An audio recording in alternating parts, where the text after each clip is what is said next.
Good morning! It's 2025 na. So, bago po matapos ngayon ng January, naisip ko, itong hair ko, pabawasan ko na po. Kasi, minsan nakikita ko na medyo parang may lumalaga. So, gusto kong maprotektahan.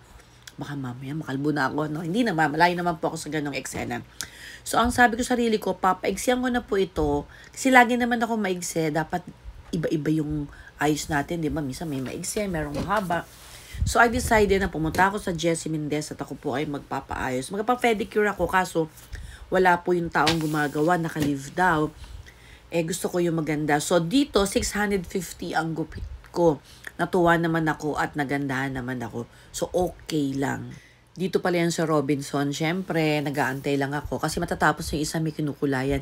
Si Ate Susan, gustong-gusto ko yung kasi magaang humawak sa kamay ko. So, pag umigsinabo ko, pakiramdam ko, gagaang na rin pa. Nako, naka-mini skirt ang sister nyo, oh. Feeling, dapat na rin ako magpapayat. I think it's about time. Diba? So, nag-aantay ako, medyo, pinang-andar ko lang yung aking electric fan. Char. Actually, malamig naman talaga doon. So, ayan, feeling ko hanggang dito. O sige, start na po kami. Bye!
Ano pala ito? Jessie Mendez.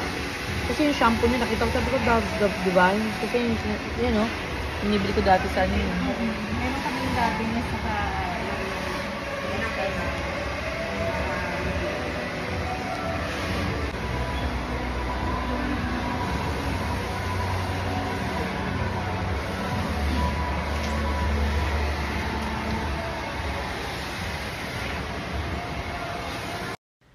Ayan, so, ginugupitan na ni Ate Susan. Kinakabahan ako. Malaki po ang pinatanggal ko.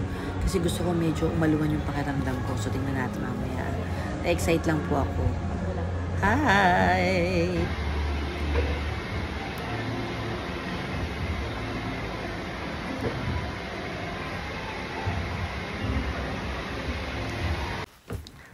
Ayan na, napapalaki na. Nasa ilalim na po si Ate Susan. Ano kaya itsura ko, no? Kasi lagi niyo ako nakikita ng medyo mahaba buhok ko. Sige, tingnan natin. Ito pa. Isa pang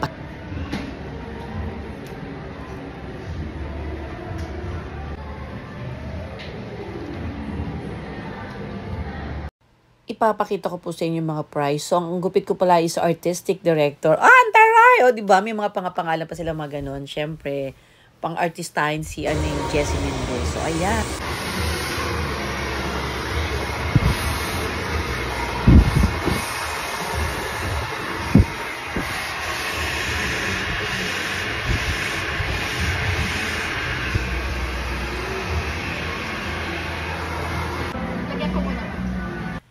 Oh, ayan na, umaaraw na. Pakit naman to, oh. Hindi, joke lang po. Thanks for watching po. At ako po ay natutuwa at nandiyan po kayo. Salamat po sa mga supportan nyo. Ito na pang bagong year ko. Bye!